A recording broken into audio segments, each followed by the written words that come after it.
Lesego, in your experience, what is preventing South Africa from decriminalizing sex work? Well, I mean, South Africa, we all know that we have a very religious and a very traditionalistic way of thinking in a lot of settings.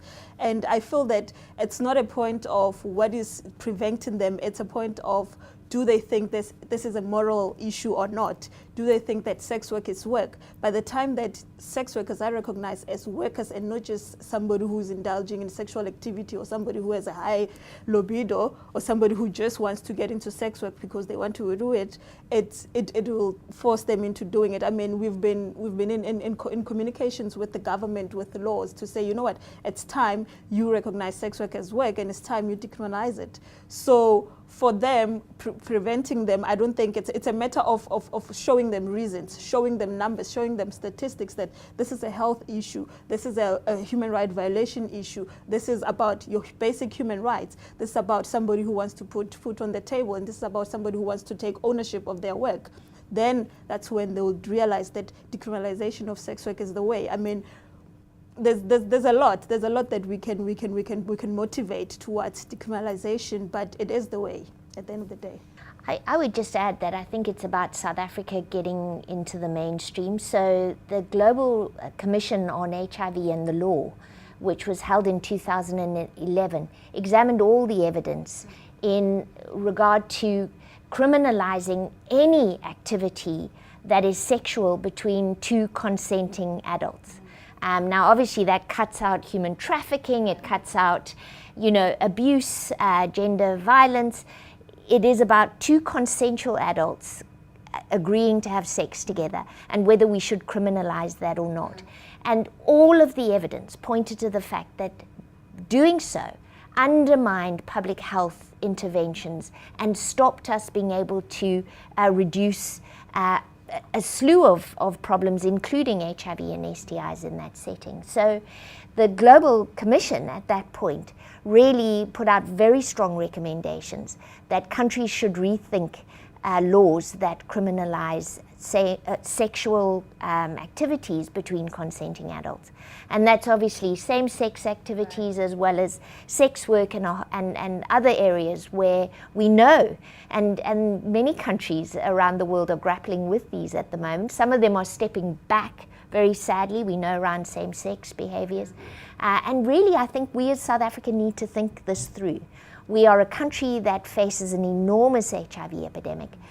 We have to examine all of the evidence in front of us. It isn't a moral issue, it's a public health issue and a human rights issue, and it needs to be addressed in those kinds of frameworks. It's interesting when there's so much information available that many countries are still have laws that prevent people from having consensual sex. Lesego, I want to touch on something you mentioned. You said you'd reached out to the government when it comes to decriminalizing sex work. What kind of response did you get from them?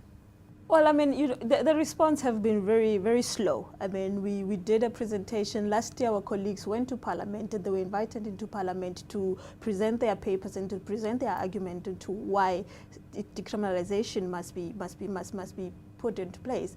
And I mean, the response from the government was, we heard you and then we'll come back to you. I mean, now we have the whole new parliamentarians. It means that we need to start our work from scratch again and lobby them again and go and present to them again to say, this is our point, this is our paper, this is our argument, decriminalize sex work. So the response has been very slow, and now we're trying to see which department can we partner with. I mean, we do work with Department of Health, which obviously do give us like materials like your condoms, your loops to hand out to sex workers, because we do other outreach and stuff. But in terms of dealing with the law, it is still something that it's very difficult to push in, but it's something that we're not going to step back and say no because this is slow, then we're not going to do it. We're still pushing on doing it and knocking on those doors and making sure that they hear us and they hear our argument. Now, Linda Gale, is this something that more organizations, more people should be doing? Certainly. I think the paper that I presented last week in Melbourne was around HIV prevention and female sex workers. And there's no doubt you cannot have the conversation around provision of condoms, better access to care, better access to new biomedical interventions such as pre-exposure prophylaxis, microbicides, in a framework where these individuals actually cannot live and work safely and without, abuse, punitive laws, etc. So we really do, in order to not be hypocritical in our sort of stance and not in many ways have a step forward with 3 steps backwards kind of approach, we really do need to support the decriminalization concept as well. And I think, for me as an evidence-based scientist, knowing that there's a body of evidence behind this, and anyone who wants to read the paper on human rights and sex work in the Lancet series should do so, to see that there is actually very sound evidence that the criminalization actually makes epidemics worse among sex workers. And in those countries where it has been removed entirely, and there are very few examples, New Zealand and New South Wales in Australia being 2 examples, there is good evidence of reversal of that. In fact, rates come down, sex workers are happier, they describe how they've been able to actually get protection as opposed to, abuse, and so things change. And I think having those examples in front of us should really spur us on to reaching for this goal. Okay, in your opinion, how long do you think it will take South Africa to get to a point where we can mirror some of the communities you've just spoken about?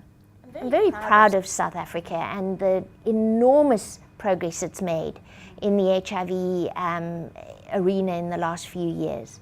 I'm confident that our government can grapple with these. They are not easy questions. I mean, there's no doubt it's controversial. We need buy-in from our communities. We need to bring our communities along. And that's difficult. But I have a lot of confidence that our government will do the right thing, that they will see the value of doing this. I am less keen to put a number to it because I think that's difficult, and I don't want to end up, wishing that I had said a different figure. But on the other hand, I do want to say I think it's urgent. I think this epidemic overtakes us, and I think we can't afford to take more time than we should allow for this process to happen. And so I think all urgency to really get it done as soon as possible. And I think what's important to say is this is something that we can do. It is a step that we can take to help reduce the prevalence of the epidemic. So it's something we need to look at. Lesego, did you have anything to add on that point? No, I mean, to add on what Letta say, we as SexSWED, we're aiming that by 2016 we will see decriminalization being achieved. So it's a goal that we've set for ourselves, and it's a goal that we put up to the government to say by 2016, let's see this law being recognized, let's see sex workers working freely, let's see sex workers being treated as human beings and not as second-class citizens, and let's see sex work being recognized as work. Now, for anyone who wants any more information, how can they get hold of you? Well, they can get hold of us on our helpline line, which is 0800 60 60 60, and go through to our website or just email us on info@swed.org.za. And Gail, anyone who wants to see what kind of research you're doing or even read the paper in the Lancet, how can they do that? Well, certainly it's just a search on the Lancet, Google Lancet and sex work, and it'll take you straight to the series. It's online, it's open access, and really worth reading for anyone who really wants to understand the subject in greater depth.